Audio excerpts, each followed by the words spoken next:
from Literature Times, and today we have Pankaj Sudan sir, author of Deep Mind and Whispers of Eternity. Welcome, sir. Thank you. Sir, क्या आप कुछ शब्दों में अपने बारे में कुछ बताना चाहेंगे पहले?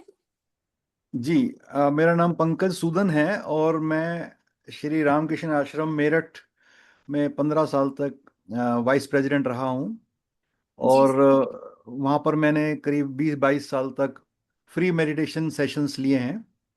जी और काफ़ी छोटी उम्र से ही मैं ये मतलब मैं जब 23 ईयर्स ओल्ड था तभी मैं वाइस प्रेसिडेंट बन गया था उस आश्रम का।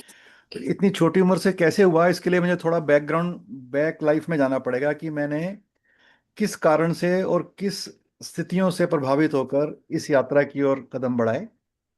जी सर। जब मैं बहुत छोटा था तो हमारे घर में भगवा वस्त्रधारी बहुत सारे साधुओं का तांता लगा रहता था। जी सर। मेरी जो नानी थी, उनके कजन ब्रदर, उनका अपना एक आश्रम आज भी है, देहरादून पर रजपुरा रोड है, जी। जहाँ पर एक श्री हरिओम आश्रम है, आज भी यस है। सर। वो मेरे नानी के ब्रदर थे, कजन ब्रदर।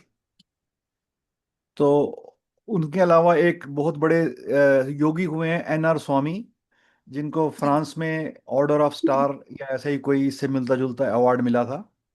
बहुत जी। बड़े योगी थे और वो आंखों पर पट्टी बांधकर शब्द वेदी बाण चलाया करते थे। मैं प्रत्यक्षदर्शी हूँ, मैंने अपनी आंखों से देखा है उनको। तो ऐसे ही बचपन में इतने भगवा कलर वाले साधुओं योगियों का आना जाना होता होना देखकर मेरे मन में कुछ इम्प्रिंट पड़ गया कि इस भगवा रंग कुछ ज्यादा ही प्रिय हो गया। लेकिन चूंकि मेरे फादर थोड़े से रैशनल और लॉजिकल थिंकर थे, तो वो जी सर। एथीस्ट एथीस्ट की बाउंड्री पर ही थे एक तरह से, क्योंकि वो कहते थे मैं वही मानूंगा जो मेरी बुद्धि बताएगी, बुद्धि से परे कुछ होता नहीं है। जी। And because I was so impressed by my father, तो मैं भी थोड़ा सा उसी राह पे चल रहा था। लेकिन जी जब सर। मैं ग्रेजुएशन कर रहा था तो मैंने एक जगह पढ़ा, where science ends there begins philosophy, where जी sir. Philosophy ends there begins religion. Release. तो वो बचपन की जो मेमोरीज थी वो जागृत हो गई। भगवा कलर फिर से मुझे अट्रैक्ट करने लगा। रैशनलिटी तो ठीक थी, because I was in the science streams. मेरे पास yes sir. Zoology botany chemistry थी ग्रेजुएशन में। और उससे यस। पहले फिजिक्स भी मेरा बहुत ही फेवरेट सब्जेक्ट था। लेकिन जी। मुझे पता लग गया कि फिजिक्स और केमिस्ट्री और बायोलॉजी, ये जो जितनी भी साइंसेज हैं, जी इनकी एक सर। सीमा है, क्योंकि ये लेबोरेटरी से परे कुछ मानेंगे नहीं, और जो मेजरमेंट नहीं कर पाएंगे उसको भी नहीं मानेंगे। और जी। जो ट्रूथ होता है वो इमेजरेबल होता है, वो किसी भी माप तोल से परे होता है। जी सर। तो मैं फिर एक हिमालय की यात्रा के लिए मैंने मन बनाया, क्योंकि मुझे ये लगता था कि घर पर बैठकर यूजुअल जो तरीका है जिंदगी का, उसमें कुछ नया नहीं आएगा। क्योंकि नई यस। चीज वहीं आती है जहां पर फ्रेशनेस होती है। अगर जी हम सर। पुराने मन से नई चीज भी ढूंढेंगे तो वो उसे भी पुराना ही कर देंगे। अगर मैं जी पुरानी सर। आंखों से भी मैं किसी को देखूंगा तो उसको भी पुराने नजरिए से ही देखूंगा। तो ये जी सोचकर सर। मैं हिमालय की यात्रा के लिए निकला, और नो पेन नो गेन वाले फार्मूले के हिसाब से मैंने सोचा कि कुछ मैं कष्ट लूंगा तो शायद ईश्वर दयालु हो जाएगा, कुछ मुझे सिद्धि या कोई ऐसी चीज मिल जाएगी। तो जी मैं घर से ज्यादा कुछ पैसे नहीं लेकर गया, ना गर्म कपड़े लेकर गया, और ना ही मैंने सिक्योरिटी रखी कि मुझे कहाँ जाना है। ये मैंने डिसीजन छोड़ दिया। जी। अनजाने में ही मैंने ईश्वर प्रणिधान का रास्ता अपनाया, जो मैंने कहीं पढ़ा नहीं था उस वक्त। लेकिन मेरे मन में कहीं से ऐसे ही इंट्यूशन आ गई कि अब मैं जी। सारी यात्रा ऐसे करूंगा कि जिसमें मैं कुछ डिसाइड नहीं करूंगा, मेरा कुछ भी सिक्योर नहीं होगा, कहाँ रहना है, कहाँ खाना है, क्या करना है, कुछ I will never know. I will leave it to the God. जैसे सागर में नाव में बैठ के चप्पू फेंक दें कि हवा ले जाना चाहती है जहां ले जाए। तो मैंने वैसा एक जिंदगी का हिस्सा वहां पर जिया। 2-3 महीने ऐसे ही मैं कभी गुफाओं में रहा, कभी जंगलों में घूमा, हिल टॉप्स पर गया। एवलांशे से सारा उत्तरकाशी तक, गंगोत्री से सारा रास्ता खत्म हो गया था। उस लैंडस्लाइड में ही मैं पैदल ही चलकर 100 किलोमीटर गंगोत्री तक गया। और पूरी यात्रा में मैंने 250 किलोमीटर ऑन फुट ट्रेवल किया। खाना पीना कुछ था नहीं, कहीं रुकने की जगह नहीं थी, कहीं सोने की जगह नहीं थी, सारे मकान टूटे हुए थे। लोग जी सब भाग गए थे या मर गए थे। तो मेरे पास कोई ठिकाना नहीं था। I was totally into the unknown. और जब हम जी अननोन की यात्रा करते हैं तो फिर ईश्वर हेल्प करता है। ईश्वर तब हेल्प करता है जब हम अंदर से भी अननोन के अंदर होते हैं। एक तो होता है कि हम बाहर से अनजान जगह पर जा रहे हैं पर भीतर हमें सब कुछ पता है। ऐसे लोगों की हेल्प ज़्यादा नहीं होती है। क्योंकि कहते हैं ना, अबोध होना, मासूम होना ही, बाल सुलभ होना ही ईश्वर को पसंद होता है। तो जो बाल सुलभ होते हैं उसके लिए जरूरी है कि आपको कुछ ज़्यादा जानकारी ना हो। जी जो बाइबल में भी कथा है आदम और ईव की, उनका स्वर्ग से इसलिए पतन हुआ कि उन्हें जानकारी हो गई थी। पर वो जिस जी चीज की व्याख्या करते हैं जो पश्चिम देश वाले, वो गलत है। उन्हें कोई ऐसी विशेष जानकारी नहीं हुई थी जो वो प्रचारित करते हैं। मैं आपको बताता हूँ असली बात क्या थी।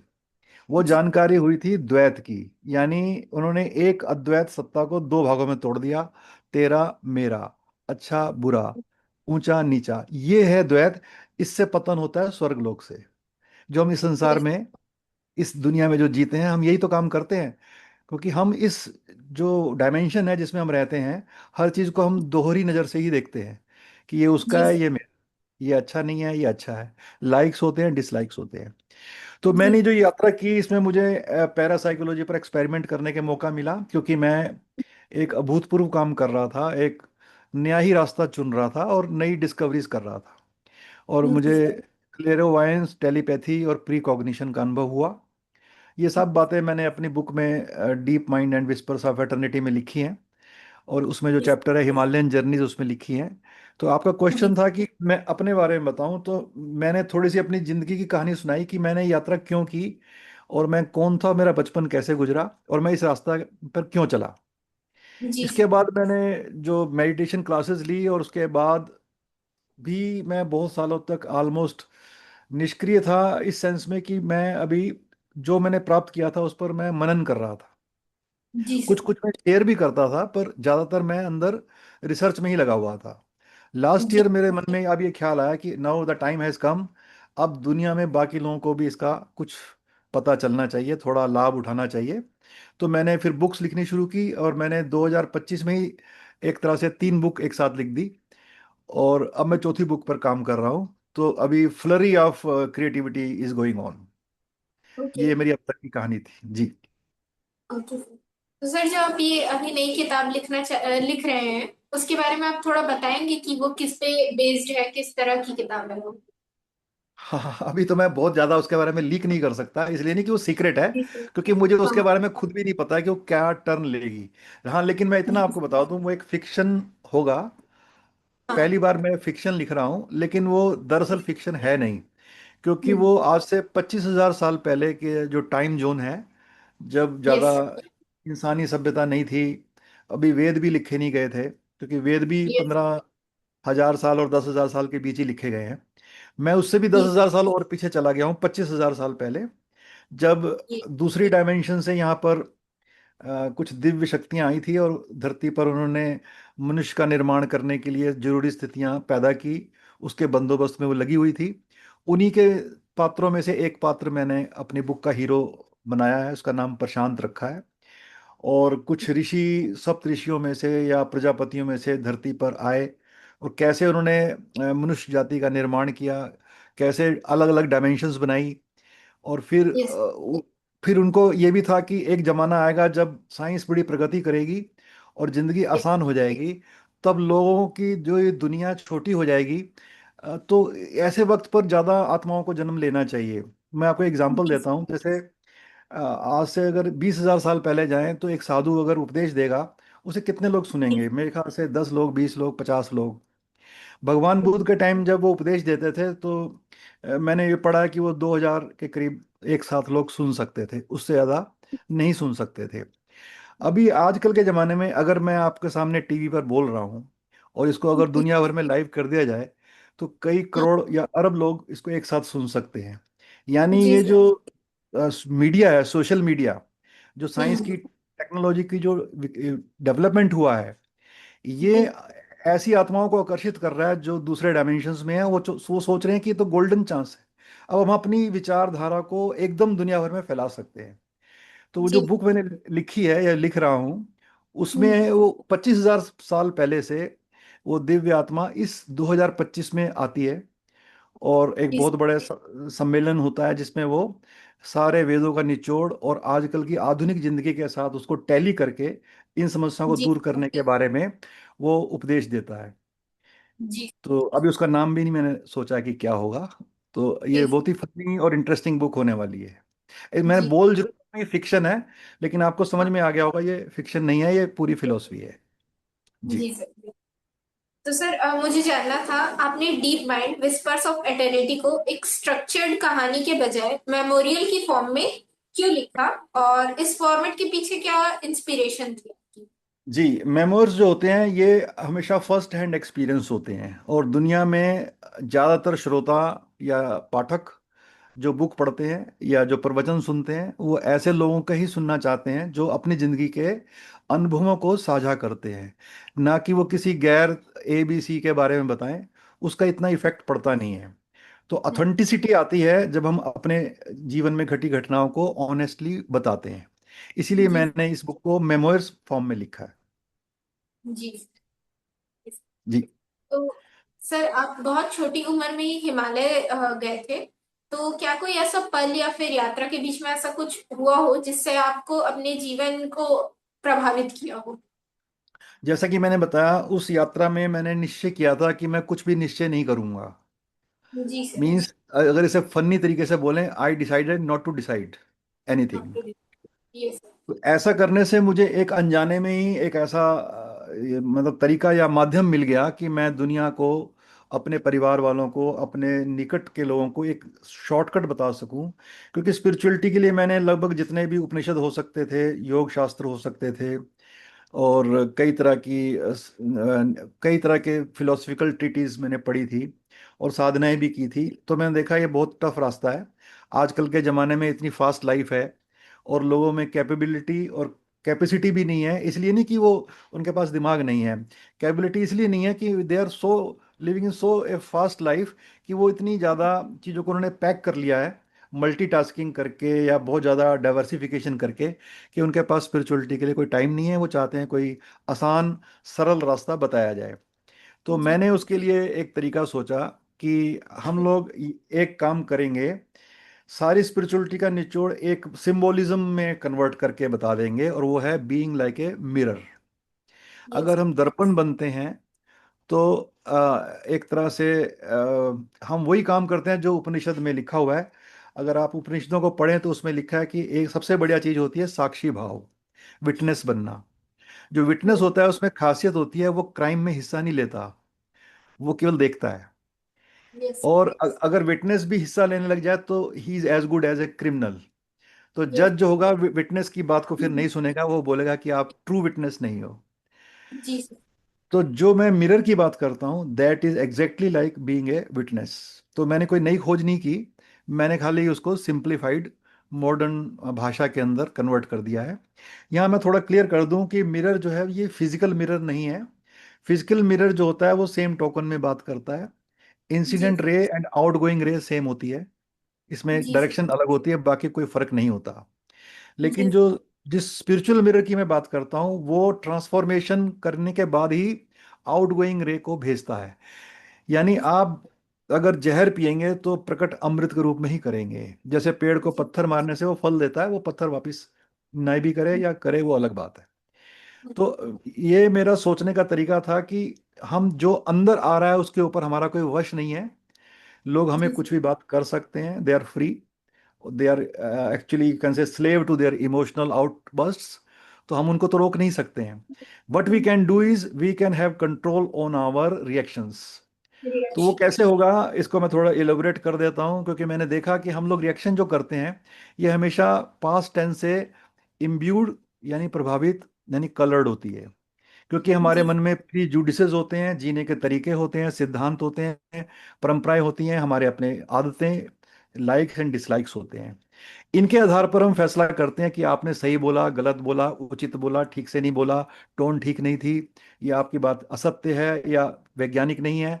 जो भी हम लेबल लगाते हैं वो इस ईगो के कारण लगाते हैं जो मिडिल मैन है, बिचौलिया है, जो उस यस। सूचना को आगे जाने नहीं देता। So by default we react. By default का मतलब हम एकदम से रिएक्ट करते हैं, जैसे कहते हैं हम्म, ना नी जर्क रिएक्शन, ये ईगो का काम है। हम्म, जो जो लोग बहुत जल्दी रिएक्शन करते हैं, हम कहते हैं कि यार ये आदमी सही नहीं है, ये उथला किस्म का आदमी है। क्योंकि अगर हम पानी पर पत्थर मारें तो वो लहरों से तो जंप करके वापस आ सकता है, रिबाउंड हो सकता है। अगर वो बेस में जी, चला गया तो वहां से वो वापस नहीं आएगा। यानी उथलेपन की जो स्थिति है वही रिएक्शन वाली स्थिति है। यानी the man who reacts is a superficial man. तो जो डीप इंसान होते हैं वो रिएक्ट नहीं करते, दे रिस्पॉन्ड। दोनों में फर्क क्या है कि जो मिडिल मैन है ये बिना चुंगी के किसी भी चीज को आगे वाहन को जाने नहीं देता, टोल टैक्स की तरह। तो जो यस, ईगो है ये हमेशा अपना इन्फ्लुएंस लगाकर, अपने कलर लगाकर किसी भी चीज को वापस भेजती है, जिसको हम रिएक्शन कहते हैं। अगर इस बिचौलिए को हटा दें और वो थॉट प्रोसेस अगर सीधी अंदर चली जाए, वो जो परसेप्शन है अंदर चला जाए, there is no middle man, it will go to the very end of the consciousness, जहाँ पर जी, इंटेलिजेंस है। और इंटेलिजेंस हमेशा स्वीट होती है, हमेशा। मैं उसे कहता हूँ, जैसे कहते हैं ना, सत्यम मधुरम वाली बात है। सत्य हमेशा मधुर ही होता है। वो कड़वा हमें इसलिए लगता है क्योंकि वो हमें पसंद नहीं होता, वैसे वो मीठा ही होता है। तो वहां से जब वो सूचना वापस आएगी, इट विल बी टिंग with, you can say, totally लेस्ड with sweetness and with yes, knowledge या इंटेलिजेंस। तो जो वो हम रिएक्ट करेंगे वो रिस्पॉन्स होगा, एक्चुअली वो रिएक्शन नहीं होगी।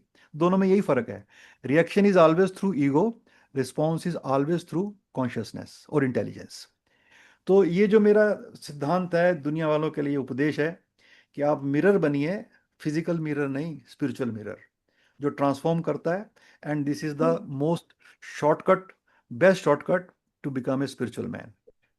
यस, जी। जी। बहुत सही कहा आपने सर। एंड जब आप स्पिरिचुअलिटी और सेल्फ रियलाइजेशन जैसे गहरे टॉपिक लिखते हैं, तब राइटिंग में ह्यूमर का क्या रोल होता है? जी, ये क्वेश्चन बहुत ही बढ़िया है मेरे लिए बहुत, मेरे दिल के नज़दीक है, क्योंकि मेरा ये मानना है कि सारे स्पिरिचुअल लोग ह्यूमरस होते हैं। आपको आश्चर्य होगा, क्योंकि हम सोचते हैं स्पिरिचुअलिटी तो बोरिंग विषय है। ध्यान लगाना मतलब बिना कुछ करे ऐसे मूर्ति की तरह बैठ जाना है, boring, they are boring people. ऐसा हमारी आजकल की जनरेशन को यही मानना है। कौन घंटों तक बैठेगा ध्यान लगाने? कौन गहरी फिलॉसफी के, फिलोसफिकल जार्गन और टेक्निकल टर्म्स में अध्यात्म और परमेश्वर और इन बातों में लगा रहेगा? तो एक्चुअली मॉडर्न जनरेशन में हम ऐसा देखते हैं कि थोड़ा डिसलाइकिंग है, उसको टफ मानते हैं थोड़े से।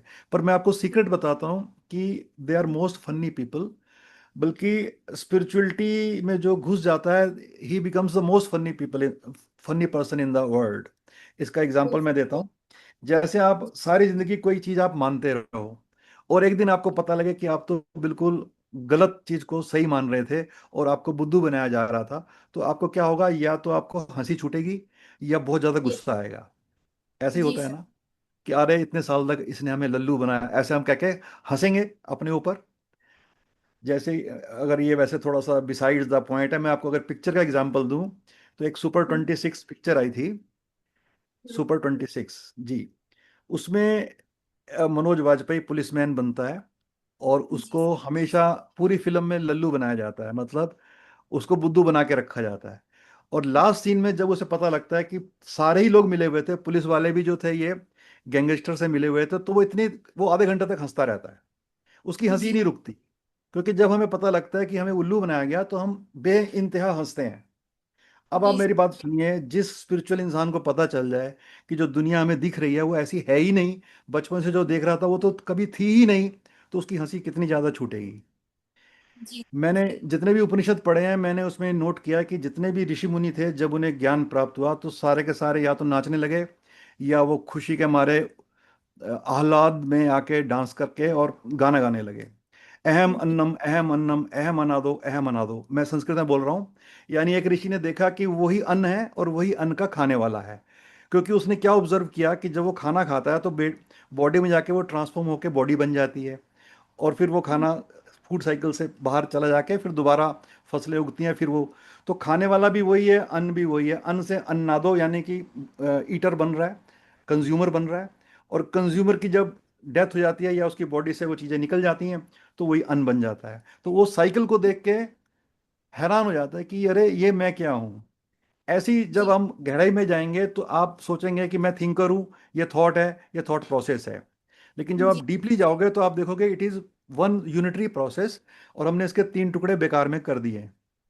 जी तो स्पिरिचुअलिटी में क्या होता है, हम बहुत सारी ऐसी आश्चर्यजनक चीजें देखते हैं, तो उससे हमारे अंदर हर समय एक जैसे जोक सुनने के बाद हंसी आती है ना, वैसे ही हंसी आती रहती है कि अरे कैसे हम बुद्धू बनाए जा रहे हैं इंद्रियों द्वारा, अपनी भावनाओं द्वारा, अपने विचारों द्वारा।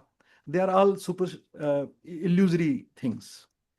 तो अ, मेरा ये मानना है कि अगर हम आनंद में, यानी सुख जिसे कहते हैं ना, हम एंजॉय कर रहे हैं, सुख ले रहे हैं, उसके लिए भी स्पिरिचुअल होना बहुत जरूरी है। मैं आपको एग्जांपल देता हूँ। लोग कहते हैं स्पिरिचुअलिटी बोरिंग चीज है, we will go party, we will go and dance, we will do this thing, we will enjoy. अब मैं आपको बताता हूँ, अगर आप कंसंट्रेटेड नहीं हो, डीप माइंडेड नहीं हो, you cannot enjoy even. For yes example, आप सुपरफिशियल माइंड के हो, आपके अंदर विचार अननेसरी ओवर थिंकिंग करके बहुत ज़्यादा, जैसे गलियों में भीड़ भाग रही है, दे आर रनिंग अवे और चेजिंग, एक दूसरे को चेज कर रहे हैं, एक हुल्ला बुल्लू है, मतलब कोलाहल मचा हुआ है, तो उसमें कोई शांति नहीं है। अगर विचार ऐसे भाग रहे हैं तो हम एंजॉय भी नहीं कर सकते, क्योंकि जब हम एंजॉय कर चुके होंगे तो हम कहेंगे अरे क्या हमने ऐसा कर लिया। मैं एक जी रसगुल्ला खा रहा हूँ मान लीजिए, और मैं बहुत सारे विचारों में डूबा हुआ हूँ, after a minute the plate is empty, और मैं कहूंगा अरे क्या मैंने खा लिया। इज इट जी एंजॉयमेंट? तो एंजॉयमेंट के लिए भी it is compulsory, very much necessary, कि आप डीप माइंडेड हो। अगर आप डीप माइंडेड हो गए, you will be in present. Present का यस मतलब है when you will be eating, you will be eating. Yes जब आप कोई भी एक काम करोगे, चाहे मल्टीटास्किंग करो, पर एक काम एक ही बार में करो। मैं एग्जांपल देता हूँ, हम जब व्हेन वी टेक बाथ, जब नहाते हैं, तो हम उससे अगले मिनट के बारे में सोचते हैं कि इसके बाद हम क्या करेंगे, जी या आधे घंटे बाद क्या करेंगे। खाना बनाते हैं तो हम सोचते हैं हम ये सर्व करेंगे तो कितना अच्छा लगेगा या नहीं लगेगा। हम जी कपड़े पहन के रेडी होते हैं कि ऑफिस जाएंगे, कौन सी बस पकड़ेंगे, कार पकड़ेंगे, कहाँ पार्क करेंगे आज मैंने ऑफिस में, कौन सी फाइल लेनी है। We never stay at that particular moment. Yes इसको ही डुअलिटी बोलते हैं, द्वैत बोलते हैं। सारा संसार इसी में दुखी है, परेशान है, क्योंकि सुपरफिशियल है। When you are deep, you are living in non duality, you can enjoy also this world more. तो ना यस केवल स्पिरिचुअल इंसान को वहां का आनंद मिलता है जो बियॉन्ड दिस डायमेंशन है, उस इंसान यस को इस संसार का भी आनंद मिलता है जो सुखों से भरा हुआ है। मैं आपको एक एक श्लोक सुनाता हूँ। संस्कृत के एक्चुअली जी श्लोक बहुत हैं, मैं कोशिश करता हूँ कम से कम सुनाऊं। दुनिया का पहला उपनिषद है ईशावास्य उपनिषद। ईशावास्य उपनिषद का पहला श्लोक है, जिसका सेकंड लाइन का फर्स्ट वर्ड है, वो मैं आपको सुनाता हूँ। अ, उसमें है कि तेन त्यक्तो भुंजी था, यानी उनका त्याग करके भोग करो। अब ये बड़ी अजीब बात लगती है, जब हम त्याग ही कर देंगे तो भोग कैसे करेंगे, एंजॉय कैसे करेंगे। तो इसका यस मैं आपको मीनिंग बताता हूँ। इसका मतलब ये है कि when we are eating things, then we are always comparing with previous experience. जैसे मान लीजिए मैंने आज चाय पी, उसमें चीनी कम है, मैं कहूँगा चीनी कम है, चाय का मजा खराब हो जाएगा, क्योंकि मुझे पिछली मेमोरी याद है जब चाय अच्छी थी। आई एम नॉट जी living in present, I am always comparing. तो यस इस श्लोक में ये कहा गया है, यू एंजॉय बट तेन त्यक्तेन, उनको छोड़कर, उन मेमोरी या उन तुलनाओं को छोड़कर प्रेजेंट में रह के आप एंजॉय करोगे। जो मैं भी आपको बोल रहा था, इस दुनिया में एंजॉय भी वही लोग करते हैं जो स्पिरिचुअल है। स्पिरिचुअलिटी वाले लोग ही प्रेजेंट में रहते हैं, और जो जी प्रेजेंट में रहेगा, he will be the most enjoying person. Yes मेरा दुनिया को, सब लोगों को यही संदेश है, क्योंकि हम लोग जब ग्रंथ पढ़ते हैं तो खाली तोते की तरह पढ़ के रट लेते हैं, या जो किसी और ने एक्सप्लेनेशन किया हम मान लेते हैं। यू मस्ट थिंक इंडिपेंडेंटली, अपने आप हमें रिसर्च करनी चाहिए। जी तो मेरा यही मकसद था कि मैं खुद खोजूं, और मैं ये ना अभिभूत हो जाऊं कि जो बड़े ग्रेट सेंट थे ये वही कर सकते हैं। दिस इज फॉर जी everyone, everybody can do it. जी। यस जी सर काफी अच्छा। और सर आपकी किताब में पैरेलल क्लूज दिए गए हैं ये सेल्फ नोइंग के लिए, तो आप चाहते हैं कि रीडर्स इन क्लू को अपनी लाइफ में कैसे इंटरप्रेट करें? हाँ, truth is always pointed eight through parallel clues. सत्य को हमेशा हम नेति मार्ग से ही बता सकते हैं कि ये क्या नहीं है, क्योंकि जी हम डायरेक्टली नहीं बता सकते ये है, क्योंकि वो ऐसी डायमेंशन है जहाँ माइंड और language, it can not reach there. तो जब जी वहाँ शब्द ही नहीं जा पाएंगे, आपका माइंड ही नहीं जा पाएगा, तो आप उसके बारे में कैसे पॉइंट आउट करोगे? क्योंकि पॉइंट आउट तो जी वैसे उसी को किया जाता है ना जो आपके इस डायमेंशन के अंदर है, समय के अंदर है, या स्पेस के अंदर है, दैट इज जी बियॉन्ड टाइम एंड स्पेस। तो उसके जी लिए जो चीज स्पेस और टाइम से परे है, we can only use one method, only one method, and that is parallel और indirect pointing. Yes indirect pointing का मतलब होता है we will take you to the very edge of threshold of this cosmos, जो time and space का threshold है वहां तक ले जाएंगे। इसके आगे की यात्रा आपको करनी है।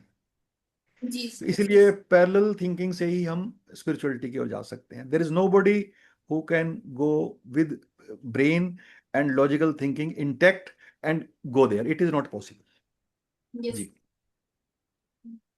सर आपकी कोई पसंदीदा किताब या फिर कोई किताब जिसने आपको मोटिवेट किया हो इस जर्नी के लिए, तो वो आप बताना चाहेंगे? मैं जब छोटा था तो आपको मैंने बताया मैं थोड़ा फादर के इन्फ्लुएंस में थोड़ा नास्तिक और लॉजिकल थिंकर था, जी एनालिटिकल था, एंड जी I use not to believe in anything, क्योंकि मैं बोलता था जो मैं अपनी आंखों से नहीं देखूंगा नहीं मानूंगा। जी फिर उसके बाद I was impressed by Swami Vivekananda books, जो जी उन्होंने अमेरिका में जाकर भारत का, भारतीय संस्कृति का और भारतीय वेदांत दर्शन का नाम रोशन किया, दुनिया को बताया। और उसके बाद जी दुनिया में हजारों लोगों ने, मैक्स मूलर ने और शोपेनहावर ने, जो जर्मन फिलोसफर्स थे, इनका ध्यान खिंच आकर्षित किया। उसके बाद साइंटिस्ट भी इनको पढ़ने आए, हमारे वेदों को। और ओपेनहेमर जिन्होंने एटॉमिक बम बनाया था, उन्होंने भी गीता पढ़ने के बाद ही बनाया था। यानी धीरे धीरे ये जो सारा काम किया, ये स्वामी विवेकानंद की उस लेक्चर का नतीजा था, जो उन्होंने शिकागो के धर्म सम्मेलन में बोला था, दिया था।